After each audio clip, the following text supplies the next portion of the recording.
Now that we have some idea of how star systems form, we can turn our attention to the formation of our own solar system. When we look around our solar system, we got to remember there's a few characteristics that we want to keep in mind. For starters, everything orbits the sun in the same direction. That is, if we were looking at the solar system from, let's just say, overhead, everything would appear to be orbiting the sun in a counterclockwise rotation. But there are some exceptions to this rule, and that is comets. Sometimes the occasional comet will seem to come in a clockwise direction, as seen from overhead. Otherwise, yeah, everything's orbiting in the same direction. Another thing to think about is that if you look at the planets as they're arranged from the Sun out to, say, the orbit of Neptune, it turns out that these planets all seem to orbit the Sun in roughly the same plane. That is, essentially, what we now think of as the ecliptic. But beyond Neptune, you see there's an abundance of highly inclined objects. These are the dwarf planets, the Kuiper belt objects, and so forth. They seem to be a bit tilted above and below the plane of the ecliptic. So if we're going to put together a model of how the solar system formed, it's important that whatever we consider has to reproduce what we currently see today. And astronomers have a pretty good hypothesis as to how our system formed. We believe that our solar system formed within a cloud like you see here. There was once upon a time a rotating disk, and as this disk was coalescing around the proto-sun, which is depicted at the center, there became little instabilities within the disk. The disk fragmented, and clumps formed within the disk, giving rise to the ultimate formation of today's planets. And these protoplanetary disks are fairly common. Sometimes we see them edge on, or sometimes we see them nearly face on. But when seen at microwave wavelengths, as we have here on the right-hand side of our screen, you can make out the distinctive rings and spoke-like features of this disk. So this is significant because it means that there are protoplanets inside this protoplanetary disk that are beginning to sweep out the concentrations of gas and dust within their orbits. So as we gaze around the solar system, we find there's a variety of objects, namely giant planets and terrestrial planets. Giant planets are composed of mostly lightweight materials, what we call volatiles. For example, this is dry ice, frozen carbon dioxide, and frozen ammonia. So we're going to have these very lightweight materials such as hydrogen, helium, methanes, and chlorofluorocarbons, all cold enough to become an ice. And it's for this reason that these planets have a relatively low density. But terrestrial planets, on the other hand, have relatively few of these lightweight elements, and they're mostly composed of rocky or refractory materials, so minerals, olivines, and so forth. So why then are these two types of planets so very different from one another in terms of their composition? And the answer goes back to the formation of the planets themselves. Remember, it all formed inside of a disk that you see here. So if we think about this depiction of our proto-solar system, we have an abundance of refractory materials starting from just around the protosun all the way to the very edges. There's plenty of silicates, plenty of carbonates and minerals and so forth. However, it is not until you get past, say, the orbit of Mars and toward the orbit of Jupiter that temperatures drop low enough that volatiles can condense, water, molecular hydrogen, and so on.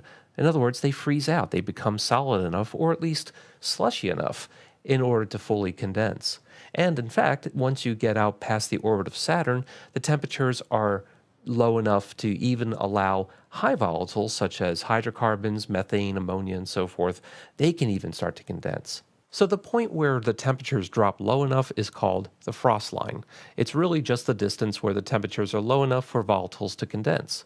And so, why then are the small rocky terrestrial planets closer to the sun and the large gas and ice giants farther from the sun? It's because of that temperature difference. It is only in the outer solar system where these large planets can form because they have an abundance of both refractory and volatiles. However, inside the solar system where the terrestrial planets live, there are only refractory materials to build with. So how does a spinning disk of gas and dust go on to become planets. Well, in order for us to think about that, we have to change our perspective. We have to go deep inside the circumstellar disk, and instead of thinking about the disk as a whole, we need to change our scale and get smaller and smaller until we are finally at the scale of individual grains of dust. So, these dust particles will go on to become planets. Here's how they do it. First of all, the dust particles are not the same exact kinds of dust particles that we think of in our rooms and in our houses. Dust in space is mostly composed of silicates and chondrites, whereas the dust in our rooms is composed of dead skin cells, insect feces, and so forth. Well, since there are no people or insects in space, we are left with a slightly different kind of dust. Nevertheless, these fine dust particles do carry an electric charge, and just as particles of dust and dirt carry electric charge in our rooms and cling together to become dust bunnies, so do these particles as well. They become cosmic dust bunnies. As a matter of fact, they can grow quite large, and they do so by just undergoing very gentle collisions, which allows them to grow into rocks, then into boulders. Anything harder or faster would break these things apart. But as these things grow, they can withstand harder and stronger collisions until they grow into what are now called planetesimals. At planetesimal sizes, at about 1 kilometer, they're massive enough to exert a gravitational pull on one another. This means that they can withstand harder collisions. And in fact, we see leftover planetesimals around the solar system today. They are modern-day asteroids and comets and Kuiper Belt objects. And these planetesimals collide in a kind of proto-solar system demolition derby. Most of these are destroyed and are later accreted onto other planetesimals. And the most massive of these planetesimals survive and are now protoplanets. They begin to clear out their orbits. You can even do a simple computer simulation like we have here, and you can easily see how as objects collide into one another, there are fewer and fewer of these objects remaining. And so when we look in systems like TW Hydrae, we can actually see those rings. We can actually see those lanes being carved out by protoplanets within the disk.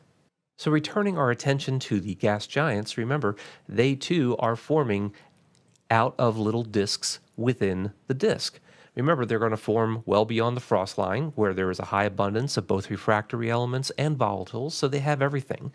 They gain mass by just colliding with additional planetesimals, and because they have more mass, because they're now proper protoplanets in their own right, they're able to accrete these volatiles.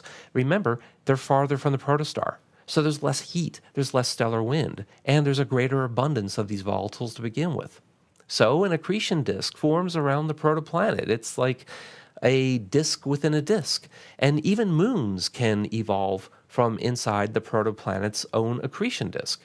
And this allows these massive outer solar system protoplanets to grow what are called their primary atmospheres. And that means that the atmospheres of Jupiter and Saturn, for example, are the same atmospheres that they pretty much formed with. However, in the inner solar system, where we have lower mass protoplanets, it's a much different situation. They are unable to hold on to those primary atmospheres. Remember, the temperatures are much warmer near the protostar, or in this case, the protosun, and hot gases are going to always move faster than cold gases. So if you have a low-mass planet with low-mass gases, they can easily achieve escape velocity from those gases. Remember, the hotter they are, the faster they're going to be moving.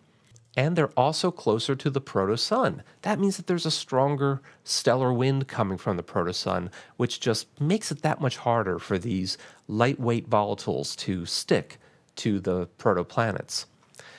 So any protoplanetary atmosphere of the inner solar system is just going to be blown away by the sun. However, there's a lot of smaller objects floating around in the solar system, and even from the outer solar system. And when little tiny planetesimals from the outer solar system fall toward, let's say, proto-Earth, they deliver these volatiles, and there's already volcanism on the planet. So now we get the formation of a secondary atmosphere. So, about 4.5 billion years ago, the hot Earth was really just one giant volcano. The entire surface was covered in volcanism, and whatever trace volatile materials the Earth did form with were quickly being released through volcanism, and comets and asteroids would deliver additional volatiles from the outer solar system. So, our atmosphere that we live under today is the second atmosphere, the 2.0 version of Earth's atmosphere. So, to put the whole thing into perspective, we can imagine that rotating disk and we can envision tiny clumps of material forming inside that disk. And those clumps would then go on to become planetesimals and even protoplanets. Protoplanets would then have the ability to start sweeping out their orbits as the sun was undergoing its final fitful phases of its own formation. Protoplanets began to scoop up and sweep up their orbits, thus clearing their paths, giving us the solar system we live in today.